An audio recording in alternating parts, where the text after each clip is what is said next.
यर्मिया बाब 44। वो कलाम जो उन सब यहूदियों की बाबत जो मुल्क मिस्र में मजदाल के इलाक़ा और तहफ़ीस और नूफ और फ़ितरूस में बसते थे यर्मिया पर नाजिल हुआ कि रब्बुल अफ़वाज इसराइल का खुदा यूँ फरमाता है कि तुमने वो तमाम मुसीबत जो मैं यरूशलेम पर और यहूदा के सब शहरों पर लाया हूँ देखी, और देखो अब वो वीरान और गैर आबाद हैं उस शरारत के सबब से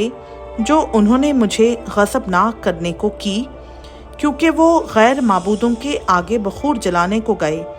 और उनकी इबादत की जिनको ना वो जानते थे ना तुम्हारे बाप दादा। और मैंने अपने तमाम खिदमतगुजार नबियों को तुम्हारे पास भेजा, उनको बरवक्त यूँ कहकर भेजा कि तुम ये नफ़रती काम जिससे मैं नफ़रत रखता हूँ ना करो, पर उन्होंने ना सुना ना कान लगाया कि अपनी बुराई से बाज आएं और गैर माबूदों के आगे बखूर ना जलाएं। इसलिए मेरा कहर व गज़ब नाजिल हुआ और यहूदा के शहरों और यरूशलेम के बाज़ारों पर भड़का, और वो ख़राब और वीरान हुए जैसे अब हैं। और अब खुदाम रब्बुल अफ़वाज इसराइल का खुदा यूँ फरमाता है कि तुम क्यों अपनी जानों से ऐसी बड़ी बदी करते हो कि यहूदा में से मर्द व ज़न और तिफ़ल व शीर ख्वार काट डाले जाएं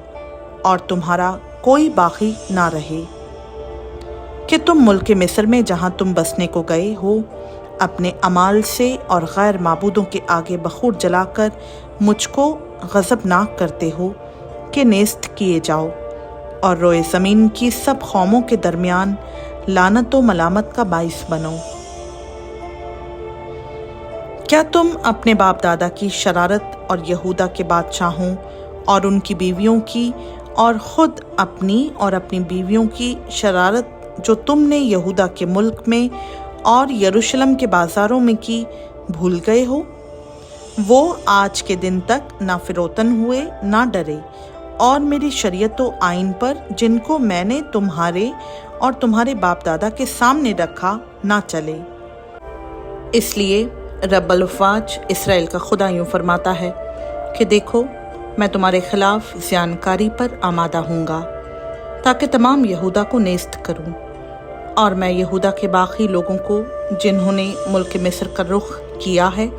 कि वहाँ जाकर बसें पकड़ूँगा, और वो मुल्क मिस्र ही में नाबूद होंगे। वो तलवार और काल से हलाक होंगे, उनके अदना व आला नाबूद होंगे। वो तलवार और काल से फना हो जाएंगे और लानत व हैरत और तान व तशनी का बाइस होंगे। और मैं उनको जो मुल्क मिस्र में बसने को जाते हैं उसी तरह सज़ा दूंगा जिस तरह मैंने यरूशलेम को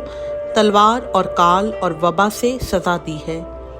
बस यहूदा के बाकी लोगों में से जो मुल्क मिस्र में बसने को जाते हैं ना कोई बचेगा ना बाकी रहेगा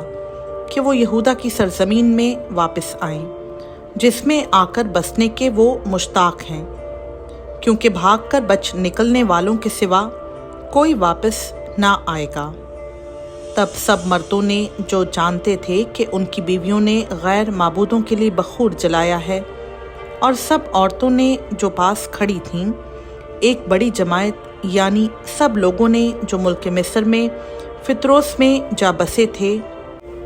यर्मिया को यूँ जवाब दिया कि ये बात जो तूने खुदावंद का नाम लेकर हमसे कही हम कभी ना मानेंगे, बल्कि हम तो उसी बात पर अमल करेंगे जो हम खुद कहते हैं कि हम आसमान की मलिका के लिए बखूर जलाएंगे और तपावन तपाएंगे, जिस तरह हम और हमारे बाप दादा, हमारे बादशाह और हमारे सरदार यहूदा के शहरों और यरूशलेम के बाज़ारों में किया करते थे, क्योंकि उस वक्त हम खूब खाते पीते और खुशहाल और मुसीबतों से महफूज थे। पर जब से हमने आसमान की मलिका के लिए बखूर जलाना और तपावन तपाना छोड़ दिया, तब से हम हर चीज़ के मोहताज हैं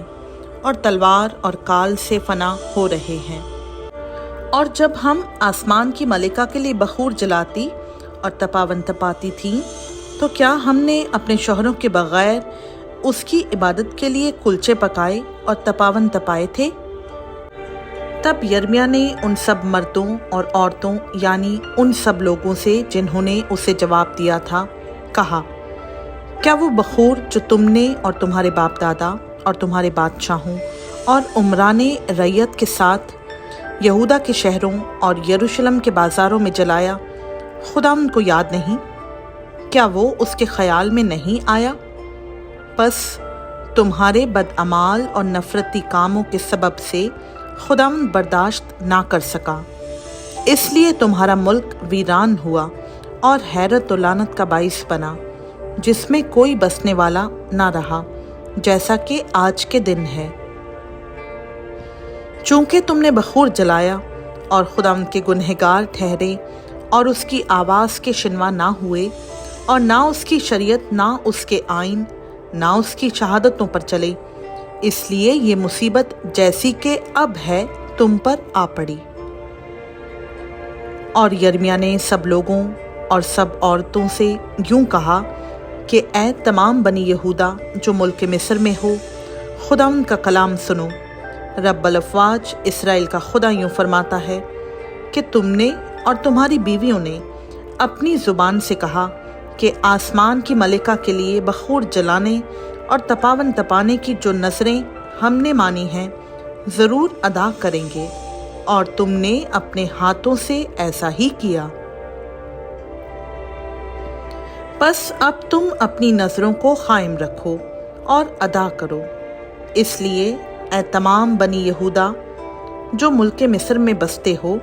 खुदावंद का कलाम सुनो। देखो, खुदावंद फरमाता है, मैंने अपने बुजुर्ग नाम की कसम खाई है कि अब मेरा नाम यहूदा के लोगों में तमाम मुल्क मिस्र में किसी के मुंह से ना निकलेगा कि वो कहे, जिंदा खुदावंद खुदा की कसम। देखो, मैं नेकी के लिए नहीं बल्कि बदी के लिए उन पर निगरान हूँगा,